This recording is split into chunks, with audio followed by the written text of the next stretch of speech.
So Nick, in 2014, you co-founded Peg, which was influencer marketing software, and then you scaled the company to over 1,500 clients in 150 plus countries, and then in 2021, you had an exit. Quite a journey. Yeah. What advice would you give to others that are looking to maybe start a business of their own or grow a startup? You've been there, you've done it, you've worn the t-shirt. What tips and recommendations would you give to others? Oof. There's so many, so I'm very happy to go into like specific details if you want. But if I just giving very broad overviews, this is such a cliche one, but speak to customers way more than you think you should. I think I was obsessed with trying to solve the problem of like what did I think the world problem was for so long, and so I had a very sort of set opinion on what I thought was right or wrong and how to go about doing that.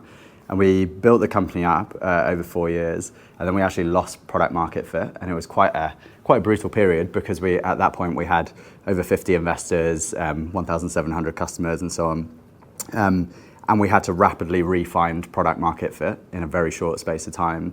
And I basically read every kind of startup book I could and tried to digest it all down and became obsessed with this idea of product market fit and how do you get it.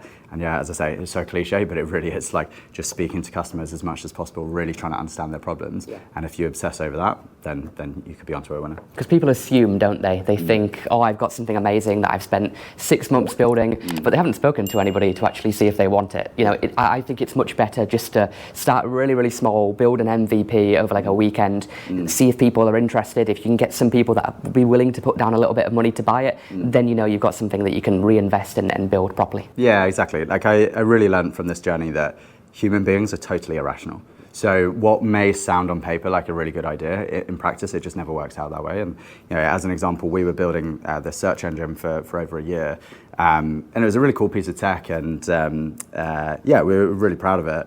And the response to it was pretty meh. And then we built this MVP for something else that took us like a week or two, which was basically you could click a button and it would export a PowerPoint essentially. And people went nuts for it and started calling it the intern killer. And it was sort of a real sort of wake up call for me that just because something sounds good rationally on paper, it doesn't translate like that. So that's why you have to obsess over the customer and what they actually want. It reminds me of Facebook built the initial platform and it was doing okay, but it wasn't until they added the relationship status part which it really took off. Like those little small tiny internal projects can lead to the thing that the customer actually wants and needs and desires, which you don't realize it at the time when you're all caught up in the idea mode, if that makes sense. Definitely, and I have found as well there are some subtle differences between say B2B and B2C, where I think B2B can be a bit more rational because you can base it more on, okay, it's going to save you X amount of money or whatever that might be. Whereas consumer can definitely be a lot more emotionally driven. But having said that, even with B2B, at the end of the day, it's still a human being who is buying it. And so often what we found was the reason that someone would buy something wasn't because of the rational reasons of why it would help them. It was actually because it made them look good to their boss or something like that. So if you can sort of dig into those things, then you'll find that you get much better uptake in sales as well. Cool. So you sold the business, but then COVID killed the deal, right? Yeah. So you had to basically sell it again. Yeah. That is like not normal. No. What was that process like, and what insights could you share to other people that want to sell a company, hopefully once, hopefully not having to do it twice? Honestly, it was the most ridiculous journey. You could write a film about it.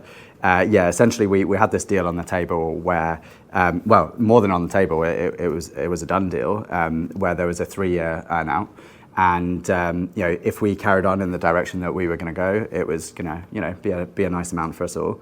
And literally the week of handing over everything to the other company, the first lockdown happened, and we literally saw the emails coming in basically in real time of customers cancelling contracts with the acquirer of ours. And it basically meant that it put them into safety mode or survival mode, I should say, really. And so they could no longer stick to that deal that we had initially agreed, which meant that they were in breach of contract. So we effectively had to unwind the deal and get the company back. But by that point, All of our customers had transferred over, all of our employees had. It was basically the shell of a company. Okay. So we got it back, and at that time we had to sell it again. So this time we did it as an asset deal instead. So we still got it away, but certainly we lost a few zeros on it, which was pretty depressing. But learned a ton in the process, and it was still really interesting.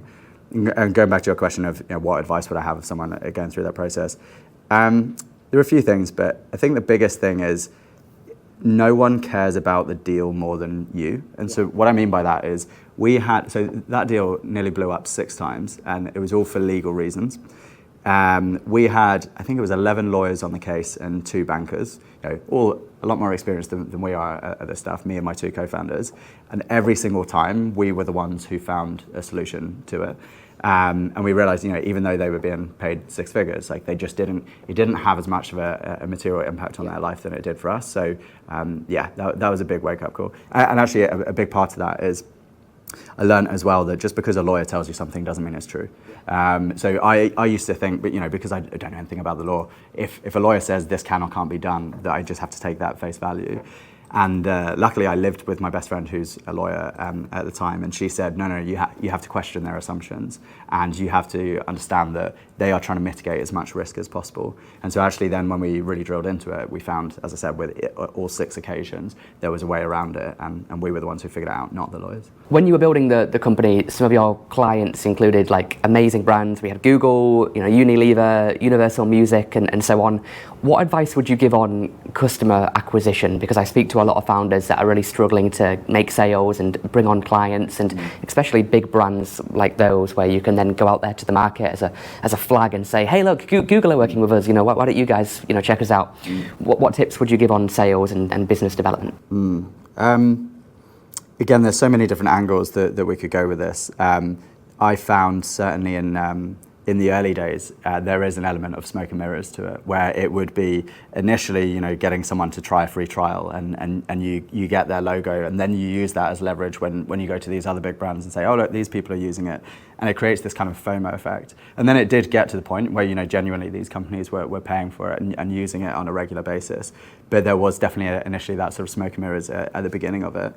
And then I think it was particularly in the world of B2B as well, it's really trying to understand the difference between the user of the product, but also then ultimately the decision maker. Yeah. And sometimes you had to create these multi-pronged attacks to get to the decision makers. So we would maybe strategically map out who are all the people who kind of report into them, and how do we get them on side, so that then when we go to that boss who is ultimately the decision maker, you've already got this kind of army of people within the company who are on side to say, we want to go ahead and do it.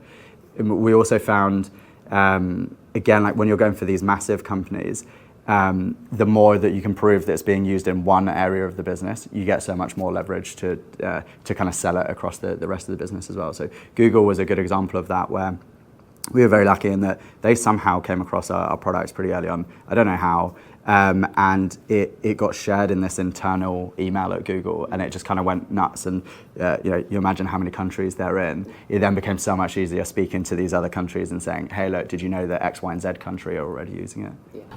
That's pretty cool. Yeah.